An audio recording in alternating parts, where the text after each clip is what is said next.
Could you stand toe to toe with a CEO and hold your own?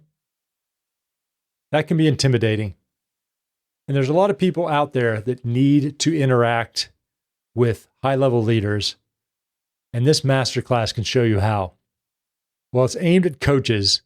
If you're a leader, we all need to coach.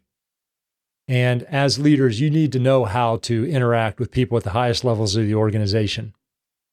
So if you're interested in learning more about how to do that, you can listen into this live masterclass I did on how to confidently coach C-level leaders, even if you've never done it before. And it's going to give you some insights into the psychology of interacting with people at that level. Here we go. Welcome to Leadership Mindset 2.0. Practical neuroscience and psychology to transform you from a tactical doer into a strategic leader. Here is your host, former social entrepreneur of the year and coach to some of the world's top executives, R. Michael Anderson.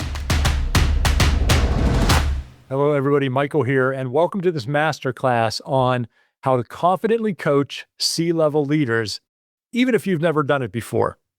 Now, this is for coaches, people that are professional coaches, people that are thinking about going into coaching. This is for potential even business owners who want to get better at coaching their own people around them. This is for people that want to learn how to manage up better. There's going to be a lot in here, but it's primarily how to coach people at the top levels of organizations. I'm going to be talking about the number one reason most coaches fail with C-level leaders. And it's not what you think. It's a bit of a surprise. In addition, we are going to talk about if you are coaching now and you haven't yet cracked sort of the C-level coaching level, then the tools you're using probably aren't the right tools for working with people at the executive level. Because there's a lot of coaching tools out there. However, they are aimed at the general public, not people at the top organizations. And we are going to talk about the three keys that separate the coaches who get shut out from the coaches who are the indispensable trusted advisors to high-level leaders, and how you can start positioning yourself to attract the highest level clients. Look, even if you feel out of your league right now, there's a lot of misconceptions around this, and that's why I'm glad you're here to talk through some of them. Here's who this is for. This is for coaches, like I mentioned, who want to break into executive level coaching. This might be, I have a lot of HR people, learning and development people who want to get better at coaching. Sometimes there are people who have read Leadership Mindset 2.0 who want to apply it more. If you have no idea what coaching is, this is not a coaching one-on-one course. Now, I do have business people that have been like internal coaches and mentors, even if they are informally, but they've been coaching for years. Even if they've never got trained in coaching, you will get a lot of value out of this. But if you don't really even understand what coaching is, this may be a little above your head. And look, if you've read Leadership Mindset 2.0, my work is about doing work on a deep level. So this is not like, here are the three things you have to do and your life's going to transform. This is about really working on a deep level with yourself and with high-level people. So I just want to set everybody's expectations out there. If you don't know me already, most people here probably do, because you got this because you're connected to me on LinkedIn or have purchased Leadership Mindset 2.0, my latest book. I guess the interesting thing about me is I've been on both sides of the desk. I founded, scaled, and sold 3 software companies. I've been president of a board of directors. I've had coaches approach me when I've been a CEO and a corporate vice president. And then I've also been the coach. And I've been a coach that have struggled. I've been a coach that has had a lot of success. And I understand the difference that I had to go through and that I looked for in coaches when I was a CEO. So we're going to be talking about that. The reason I'm doing this, I started doing this last year, is I sell between $500 and $1,000 of Leadership Mindset 2.0 every day. So it's still selling well. And about 10 to 20% of the people who purchase it are coaches. And I don't even really market it to coaches. I was just surprised how many coaches actually buy the book because they want to get into the heads of top level executives. And because a lot of people invest in the book, I hear a lot. I do talk to a lot of coaches through a lot of different ways. And they find that they're not talking to the higher level executives. Or if they are, they don't feel like they connect and they really feel out of their league. And that hurts their confidence, which we're going to talk more about why that is a real deal killer. And the thing is, these are good coaches. They have skills to be able to do this. They just need to make some of the shifts we're talking about today. Because, I mean, that's my question to you. Does this ever sound like you? Do you ever sit across from somebody who's potentially older than you, potentially more accomplished, potentially makes more money, has done more in their life, but you feel like you're performing rather than coaching? You freeze up? Or you walked out of a session with somebody who needed your help and you're like, look, I didn't make it. It didn't work. We didn't connect. I didn't scratch the surface. Or do you hold yourself back because you feel that you're not the right person to coach these people? And some people are good at coaching mid-level professionals or their life coaches, et cetera, but they run into problems when they're coaching higher. So this is really what a lot of the things we're going to cover and overcome. Because at the end of the day, the big question is, are you secretly afraid that if you tried to coach a C-level leader, somebody who's really powerful, really successful right now, that they would see right through you? It's a really deep question to ask. This matters because there are a lot of good coaches out there, and there's a lot of executives that need your help. And there is a gap between a good coach and an executive coach, and it's probably not as big as you think. But you need to show up differently because high-level leaders do not engage the same way that people in the middle of the organization or people looking for different types of coaching do. Before we go into what you need to do, I'm going to talk about where people get derailed, where I'm going to call them false solutions, because I want to make sure you're not getting caught in these, because there's a lot of what we call maybe myths out there. The first one is, I just need more certifications. I talk to so many people and they're like, oh, yeah, I'll be ready once I get this certification, or I'll be ready once I get these letters next to my name. I'll be ready when I get this. And look, I'm not anti-certification. I have certifications myself. I literally offer one around coaching. But the certifications aren't going to automatically open doors for you. And I've met coaches with a massive amount of certification who can't hold a 15-minute conversation with an executive. And I've met other coaches with zero certifications that coach board of director level leaders. They coach billion-dollar CEOs, et cetera. So the certification isn't the problem. It's what you do with it. And it's really the knowledge and who you are.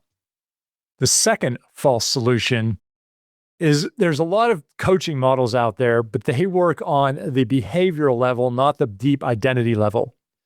If you've ever heard of the GROW model, which is taught in a lot of the basic coaching certifications and training programs, it's very what we call behavioral. It's what are your goals? What are the options? How do you get there? What are you going to do next?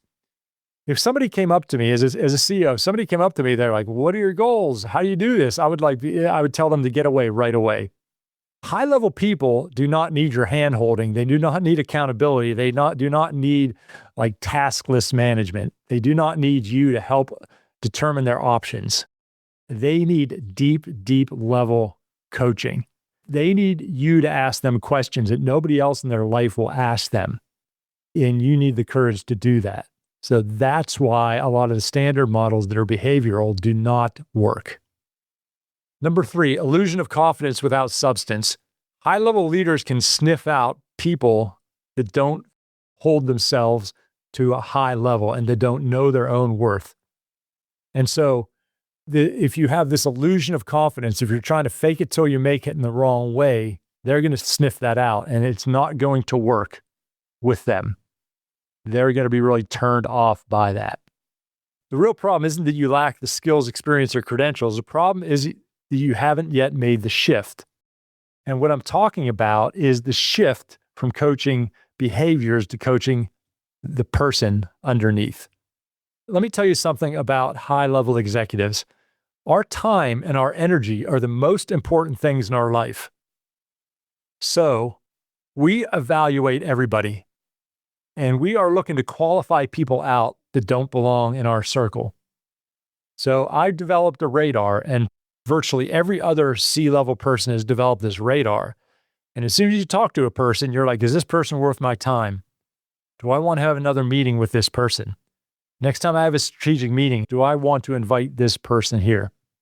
And so they're constantly evaluating, you are being evaluated. And if you don't pass that evaluation, which often happens very quickly, you will get on the do not call list very, very quickly, because our time and our energy is the most important thing. And we've also developed what I call the mask. And this is a key to that we need to unlock.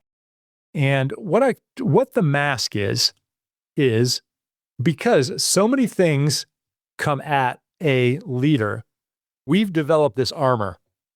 And as you can see in the graph, the higher level up you are in the organization, the more seniority level, the stronger the mask is. And leaders need to develop these masks because they're under so much pressure. They have so many stakeholders asking them questions all the time, people trying to find issues with things, that the mask is in a way necessary for them to keep their sanity. This is something that they've built up in order to properly operate. I'm going to give you an example of the three main types of masks. One is the mask of competence. If you've been in a leadership position, people rely on you for a lot. Leaders have learned to put up this mask of confidence, acting like they have all the answers, even when they don't. And taken to the extreme, this can become arrogance and dismissal of other people's input. The second is the mask of resilience. They can't show that they're struggling. They're taking on all this stress, all this exhaustion, all these personal struggles. There might be substance abuse issues. There might be health problems. There might be marriages falling apart. There might be issues with the kids that they're all trying to keep in, but they are desperate not to let anybody know this. And then the mask of control. They can't ask for help. They believe if they need help, they're weak, and weak leaders don't survive. And they need to look like they always have it together. And here's the thing that should get your attention as a coach. Here's the thing. If you stay at surface level, they're going to keep the mask on. If they don't trust you, you're going to get the results of the mask, which are polished strategic answers that they've probably said 100,000 times. If you don't know how to break through the mask, you're never going to have the real conversation that they may or may not know they're desperate to have.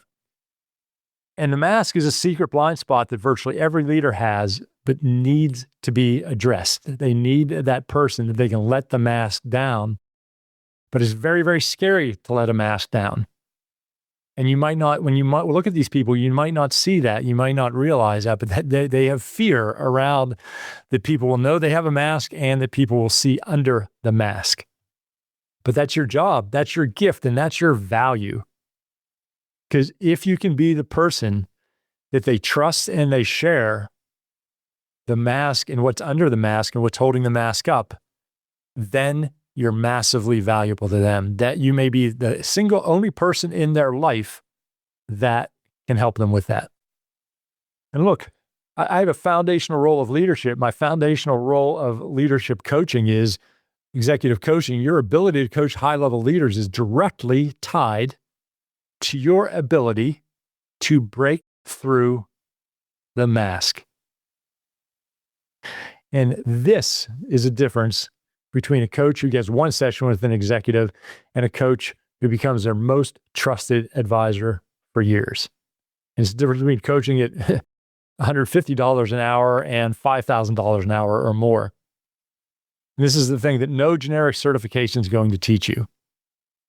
All right, Mike, all this is good. So how do you do it? How do you break through this mask? So I'm going to give you the 3 keys to doing that. Credibility, tools, and presence. And we'll go one through one. And the thing is, you need all 3 of these. You can't miss any one of these.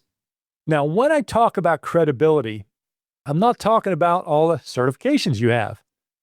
Certification can sometimes open a door, sometimes get you an intro, but after that, it's irrelevant. Once you're nose to nose with that person, it's irrelevant. The credibility and presence are linked, but they're somewhat different, is about how you see and present yourself. Because here's the thing, there's a lot of I've had 2 amazing coaches when I was running 2 software companies in California, and I founded another one in Singapore. And my one coach was Jerry Rollins, who used to be an enforcer in the NHL. That was his experience. He did get into business after that. And the other was Michelle Saul, who was basically a hippie. Amazing, amazing lady. When I say hippie, I'm not joking. She is a hippie, but she was never a CEO, but she was a trusted advisor. I told her secrets I never told anybody else. She knew her value. She knew how to carry herself. So it's not about being at their level. It's about owning your power. I told Kevin this. We're going to hear from Kevin a little bit later. And I was just reviewing, he did a testimonial for the coaching certification. And he said it really hit him when I said, you, and I'm talking to everybody on this call and everybody on this podcast, you have everything you need to coach at the highest level right now. You just have to own and embrace that. And you have to know how to do that. And so once you get it, you're going to get it. But if you don't believe in yourself, they will see it instantly and they won't trust you. So that's credibility.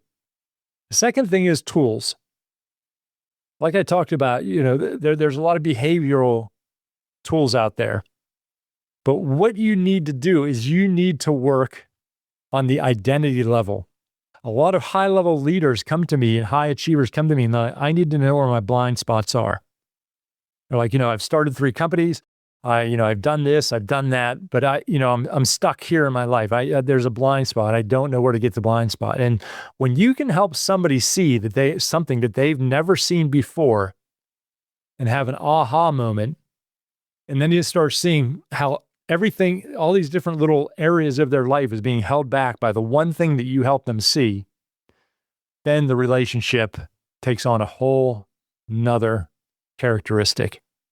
And there's our tools that help this, that crack open the mask, reach the person underneath and create real leverage on the issues, not the surface issues, that get the clarity and the confidence for you and the client.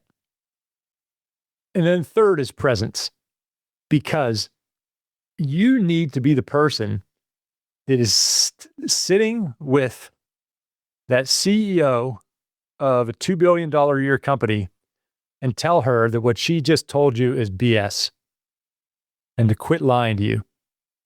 And you have to have the presence to just sit there and let that land with her, because nobody else in her life is telling her that. And that is invaluable. In your presence, it builds trust, respect, and safety. You build this container when they're around you, they're going to feel it, where they can be free, and you're going to have their back. Often, the executive coach is the only person in their life whose sole job in their life is to make them successful, them personally successful. I'm sure their spouse cares about them, but their spouse's job is to be a great spouse. I'm sure they have friends, but their friend's job is to be a friend, and I'm sure they might give some encouragement. If they have peers, if they have investors, if they have other people on the senior leadership team, those people, their job is to be a peer or an investor, still help them out. But when you can be that only person there that is going to tell them the truth, and it's our job to tell them the truth, even if it's a truth they don't want to hear, that is where we want to get with the relationship. And that is where we want to get. And you can't do that without presence. In the book Leadership Mindset 2.0, I talk about working on the relationship with yourself. And that's exactly what this is.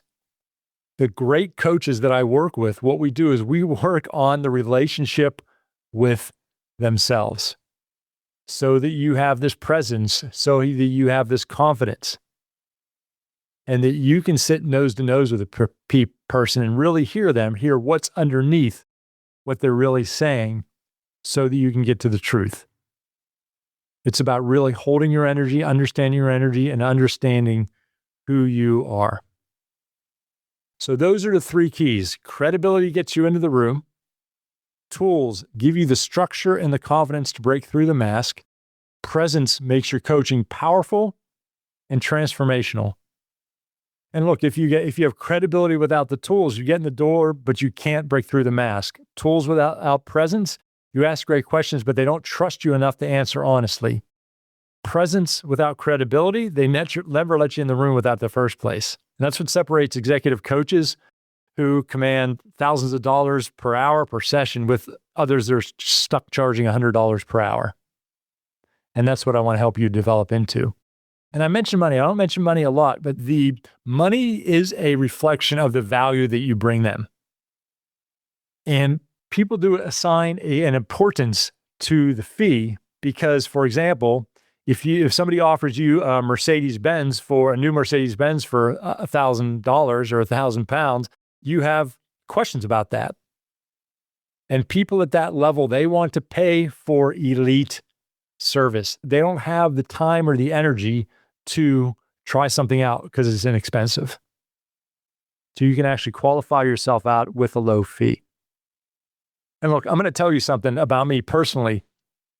So I thought that after founding, scaling, and selling 3 companies, having, being president of the board of directors, I thought when I got into this, I was just going to be a natural to be a coach. And for the first couple of years, I'll be honest, I struggled. I struggled because I didn't have the tools and I didn't have the presence. I didn't really understand who I was. I didn't bring my power to my clients. And I relied on my experience instead of me. Because when they buy you as a coach, when they enroll with you as a coach, they're enrolling in you. And it wasn't till, and I struggled. I mean, I had a couple clients, they didn't last. I wasn't giving them the value I know I could do. And, it bothered me, to be quite honest. And I knew I was struggling at that. So when I earned a master's degree in spiritual psychology, which you read Leadership Mindset 2.0 talk about, but just in case you haven't read it or haven't read it recently, that's nothing to do with religion. It's a very compassionate view of psychology. We learned 6 different psychoanalysis techniques: Gestalt, NLP, psychosynthesis, rational emotive, etc. But we learn it from a place of real depth and compassion. When I went through that transformed my coaching because I got to know who I was and I got to develop the presence to be able to stand nose to nose with the CEO, have them talk about their deepest, darkest secrets, have the composure to stand there with empathy, not have to interrupt them, not have to give them advice, just to be with them, because sometimes that's exactly what they need, and to be the coach and the ear that they needed. But it took a lot of work and it took some transformation on my end before I was able to do that. And this is the fundamental shift. Again, they don't need help. They don't need your help creating goals, creating to-do lists, creating actions. They need your help on their identity. Who do they need to show up as to reach their next level? You need to help them in the becoming, not the doing. And that's a very, very deep level to play at. But it's a very fun level to play at, for me anyway, and for a lot of people that I work with.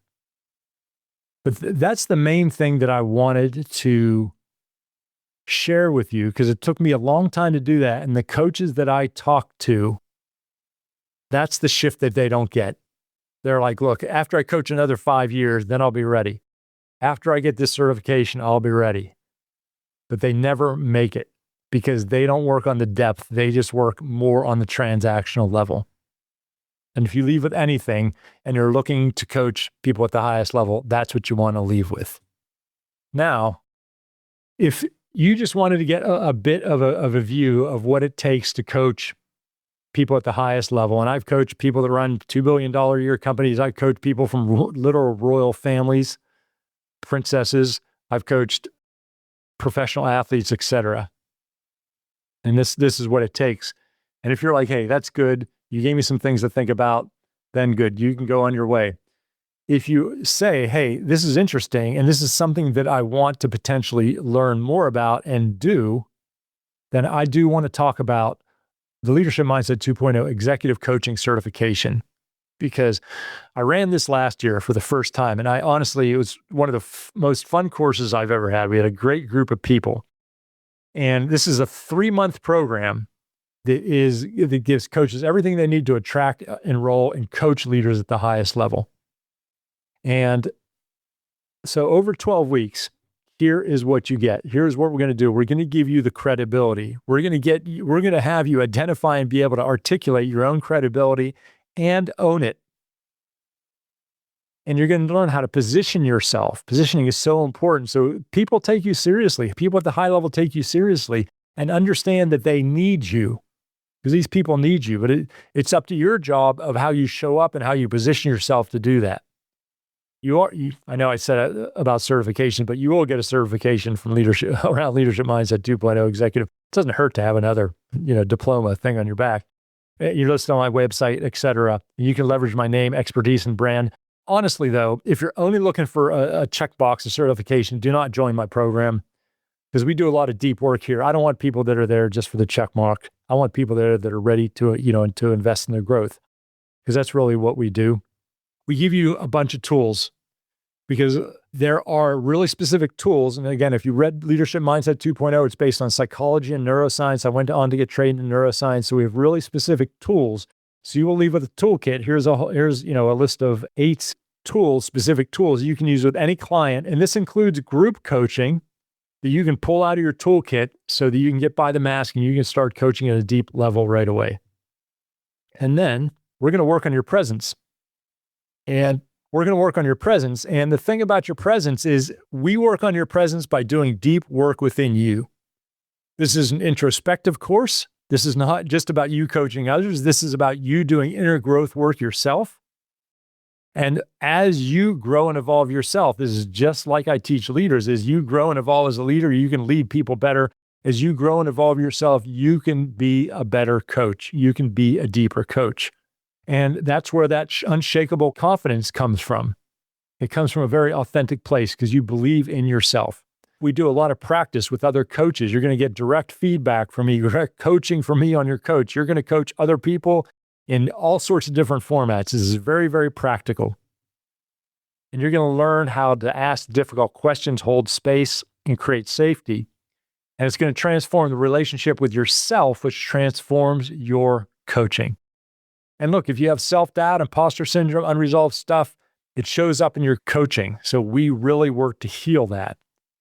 Allie, in one of the first cohorts, she said, before the course, I was running a business. I was really unhappy. She was running a coaching business. The course re-energized me. I wouldn't even considered reaching out to new people before. Now I'm doing it because she knows the people she can help. Here's the structure of it.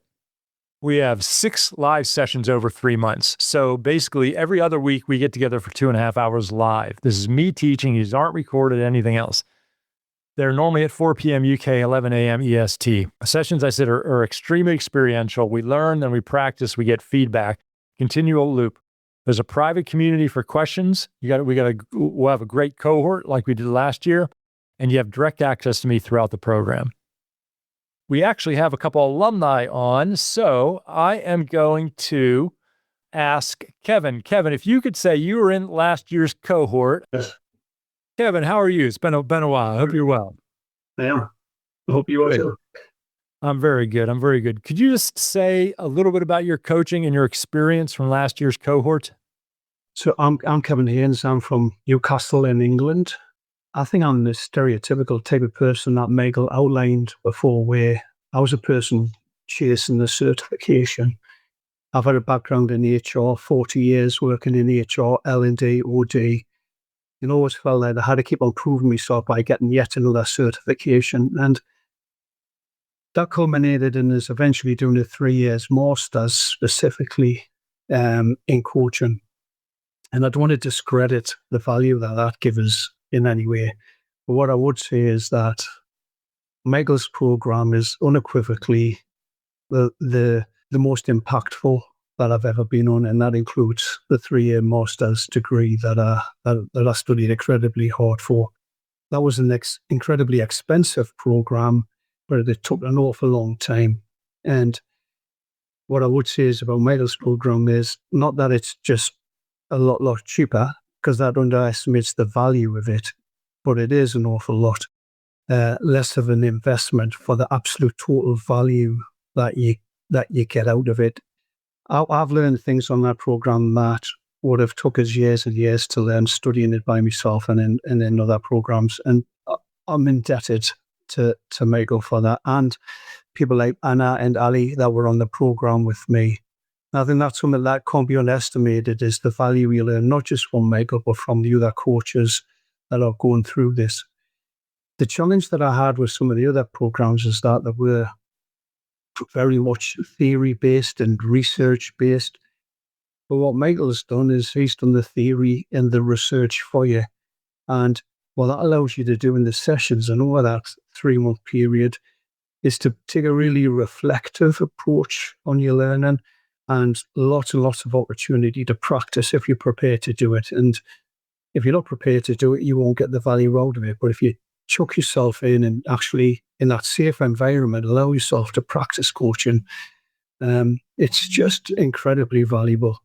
You learn about things like psychology, which you may already know something about, but you get a different insight into it from Michael. You learn about neuroscience. And I used to pride myself on how many thousands of coaching questions I had collected. But Michael narrows this down into some really, I think it was about 12 really deep questions, and they're the only ones I really work with now. And there's so much more that you get out of it. And very quickly, to just finish off, there's a couple of things that I really struggled with. One was always my first contact with a potential new client, and where you were just, potentially going to work with them in hope and beyond hope that they would approach you and ask for the work.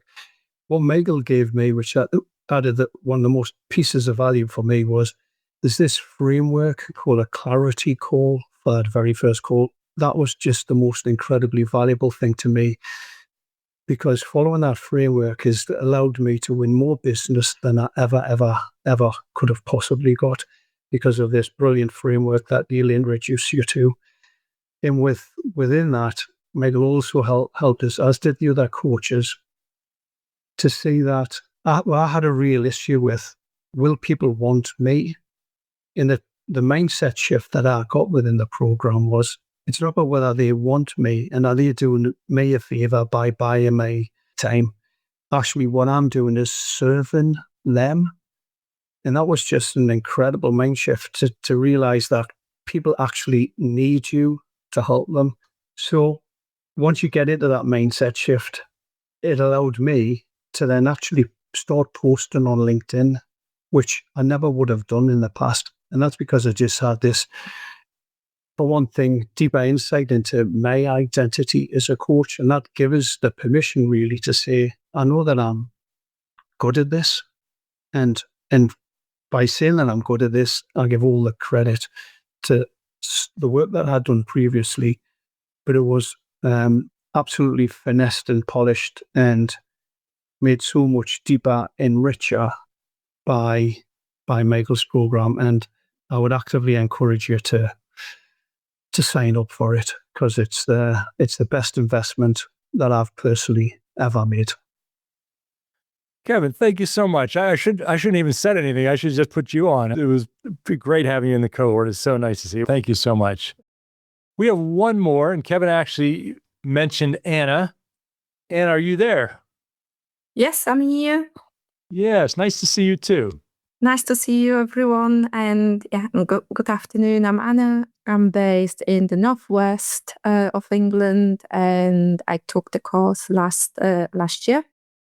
And I will tell you a little bit about myself. So I wasn't a professional coach before. I'm in a HR role for many years, and similar to Kevin, L&D as well. But I will tell you what the course has done for me, and I'll give you some examples as well, and especially when it clicked for me. And I think if you sign up for the course, you will have the moment as well, this light bulb moment when it just shifts and clicks. So for me, basically, when I joined the course, I thought I was going to refine my coaching technique, which, coaching is like integral part when you are in an L&D HR role. But what I didn't expect was how much it will refine me. At the time, I was already leading at a senior level. So I was used to managing complexity, navigating board conversations, dealing with high stakes employee relation cases, driving strategy. So all this was there. And I was used to being, the person people do come for answers. And that was part of the problem, which I didn't know until I took the course. Very early in the program, I remember being in a practice session and where I did what I always did. So, I've listened carefully. I analyzed quickly. And within minutes, I was mentally, mapping solutions. And I thought I was being helpful. And I was challenged. I think I was challenged by Michael, who said, whose thinking are you prioritizing now, yours or theirs? And this question stayed with me. And I remember thinking over the weekend, he's right. There is something to this. And the biggest shift for me wasn't learning new tools, although all the frameworks prepared by Michael, they are absolutely excellent. But for me, it was learning basically how to slow down my instinct to fix things, to sit in silence and be comfortable with the silence, and just to trust the process, which has given me a lot of confidence. And to trust also the other people, a person's capacity. And I remember during the course, as I was trying at work, some stuff, there was one particular coaching conversation I had with a senior manager. The manager felt stuck and overwhelmed with everything. And the old me would have helped them to build a plan and fix things within 15 minutes. Off you go. But instead, I held the space. It was uncomfortable, but I did it. And asked fewer but much deeper questions. And, like a miracle happened then, basically, because I watched them arrive at the solution that was far more powerful than anything I would have suggested. And that was the moment it clicked for me. And, coaching at this level, coaching executives isn't about performance management because, they are performing at a high level.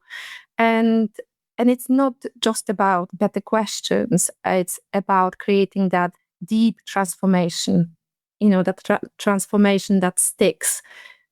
And the program also made me look at myself, my leadership habits, my triggers, my strengths, my weaknesses. It made me to stretch myself and to reflect. It was uncomfortable at times, but it made me more intentional and it gave me much stronger coaching identity. And I'm more confident, the way I lead now. I lead totally differently now. I build leaders rather than dependency. So I have far fewer people coming and asking, and expecting answers, which is great because it has freed up a lot of my time at work. And I do create thinking space rather than filling the gaps. And I'm more calm. So yeah, if you're considering this course, I would say be ready to do like Kevin said, the inner work. Be ready. It's not a passive learning. It is uncomfortable at times, but it helps you grow. You will grow. And it's a course which asks something, of you, but it does give back. It gives you back. It will give you confidence. It will give you depth and impact. And I think that's the most significant. I miss you guys. You're awesome. Thank you so much for doing this. Thank you, Anna and Kevin, so much. That really, I'm going to be beaming for the rest of today just from your kind words. Thank you guys so much. Good. Welcome. All thanks to you. That blew me away. But thank you, everybody. And so, if you want to be the next Anna and Kevin on our next call in a year, but I do want to just reiterate who this is for. You have to have some coaching experience, and we had John, who's a business owner who never had like formal coaching experience, but he coached his employees. He wanted to get better at coaching his employees, people that potentially could invest, etc. But this is not a coaching one-on-one course. And you really are ready to coach at the executive level. We do have some HR and learning and development people that really want to get better at that, either to help with their team or to coach some of the senior leaders in their organizations. Again, like you heard, you are going to do work on yourself. So don't think you're going to get like a bunch of checklists. We make you look inside and grow, and you're going to get coached by other amazing people. It can get uncomfortable in the service of growth. The investment, how much does it cost? I'm sure everybody wants to know. So it is early birds, $14.95 US dollars. You can save $500 before March 4th. The standard price is $2,000. And then we start on March 25th, I believe it is. And you can send me a note or we'll send an email out with all that information. Well, it's been a real pleasure. There's a lot of executives need help. And the funny thing is, what I find with executives, sometimes it's the people we think need the least help do need help. And so it's really up to us to do that. Bob Anderson, you took yourself off mute. Did you have anything for us? Hello, my friend. Hi, Michael. No, just to say hi. I'm one of those L&D training guys. So I would be interested in your take on how that applies into that role. Because I'm working with clients trying to set up their training processes and systems. I'm a consultant, so That's right. Somebody came along and said, "Hey, we need to do this," and they scramble, and maybe I show up to help them do their training initiative, and then I always poke around and start asking who's supporting this, who's the real shareholder in this equation, and the CEO or the COO doesn't really like. Oh yeah, he supports it, but no big deal. But they don't. I mean, I have seen places where the CEO is out on the floor and saying, "Why are you not using that? What idea have you today? What kind of an improvement have you had?" And encourage the employees to really dig into it. And that's the kind of transformation I want to see out of leaders, to actually support the initiative, not just me, but the whole initiative I've left behind. Well, in spirit of everything, Bob, can I coach you a little? Can I challenge you right now? Absolutely. Always upright. We talk once or twice, and I get that. Yep. And I appreciate that about you. Could there be, and this may or may not be, it's just up to me to throw that Sure. out there. Could there possibly be an opportunity for you to talk to people higher in the organization, create conversations higher in level or in the organization, and could a tiny piece of you hold yourself back from initiating or showing up differently in those conversations? Yeah, probably. That's an interesting question, because I really need to sort through that. But this is, I really appreciate your honesty and you bringing it up. And, with difficult conversations, that is, we're wired to avoid them because there's an inherent risk in them, but we need to learn how to overcome them. And, Bob, there might be an opportunity for you to be more of a strategic advisor, for you to work more at the highest level to say, maybe you go to a client, you're like, "Look, I'm not having a conversation until me and your CEO have an hour." And that is part of the package. Then you coach them deeply. And then once they're sitting there, it's like, all right, what are your real goals? Where are your real headaches? And you'll be like, "Look, I'm not dealing with your supply chain manager. I'll deal with you, Mr. or Mrs. CEO, and let's make this happen." Would your business be transformed if that started happening? Yeah, that's the issue. I'm starting too low on the ladder. My initial contact is usually lower in the ladder, so I need to go after the chief executives and get them to buy into the change initiative that they're trying to drive. I got all the metrics and I got all the ROIs and all that kind of stuff. And I said, if you do this, this is what's going to happen on your shop floor. So I'm comfortable in that. It's just having that conversation, and they're usually very elusive about it. Yeah, they have their mask, right? They have their own version of the mask. And that is where you need to develop your power and be like, and sometimes literally the conversation is bullshit. I walked through your floor and I saw this and this and this. There's 20 grand there. There's 80 grand there. There's missed shipments there. So are we going to have a real conversation, Mr. CEO, or are we going to, or is this not worth my time? And literally that's the conversation. Right. Beautiful. Yeah. And I think there's another side of it too. From a marketing perspective, I'm looking for, if I look for a client and they're not willing to engage, then I walk away. And maybe I'm leaving money on the table. You're probably leaving bad money on the table. Yeah. You're probably leaving difficult clients that don't see a strategic benefit to your process. And that is part of your pitch. And when you get good at it, when you practice it a couple times, I bet it's going to be a no-brainer for them. I think so. One thing I believe that you could develop is the ability to, no matter who you're talking to let them understand that Bob Anderson, needs to talk to the CEO or the site or manufacturing. It's maybe not be the CEO, right? The plant manager or whoever, somebody at the top level. And it's articulating why they need to do that. I'm with you. I'm absolutely with you. Yeah, absolutely. And I'm still going to walk away from bad business. So that's not the problem. Yeah. I get that. Good. So thank you, Michael. That's great seeing you. Yeah. Nice to hear. I think it was really helpful. Good. It's been a real pleasure. And if you really feel like upping your game, I will see you at the end of March in the next cohort. See you later, everybody.